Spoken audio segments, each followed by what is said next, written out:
When people talk about artificial intelligence in law, it often feels like only the hype gets attention.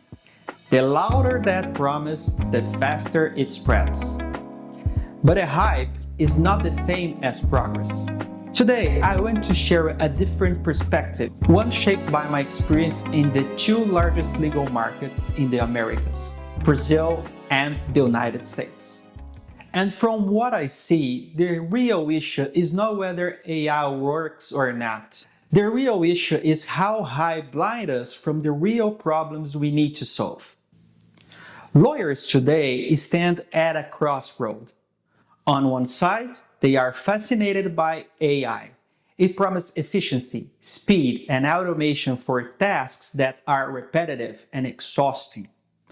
On the other side, they feel threatened because the same technology is sometimes sold as a replacement for the very work they are trained to do. This creates a strange tension, excitement and fear living side by side. And that tension dominates the most of today's conversation about technology in the legal industry. Let's be clear, AI cannot build operating systems. That is why ERPs will continue to exist. But they will evolve into something different, more flexible, more adaptable, and increasingly powered by no-code solutions. No-code gives organizations the freedom to adjust processes without waiting for months of software development. It is not a replacement for human intelligence, but a partner that expands it. At the same time, companies like Enter are already pushing the boundaries. They promise to analyze massive amounts of documents to prepare legal defenses without human lawyers.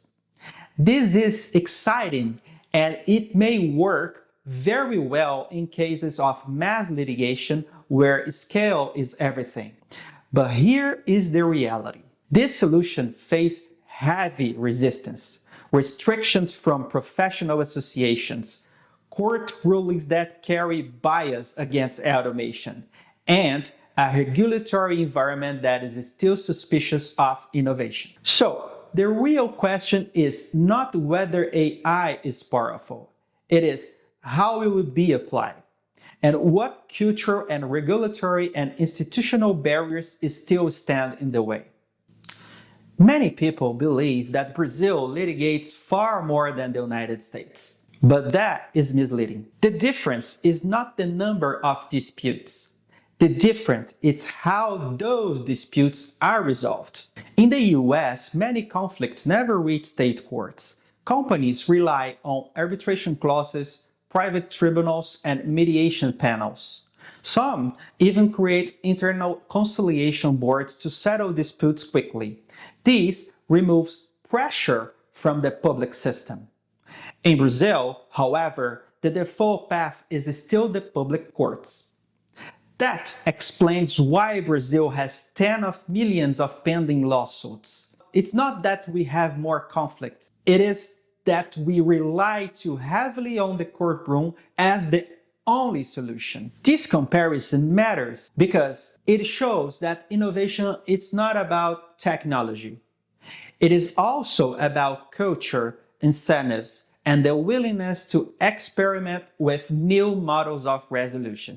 The hype around AI is so strong that many lose sight of the real challenge: efficiency, strategy, clarity about the true value of legal work.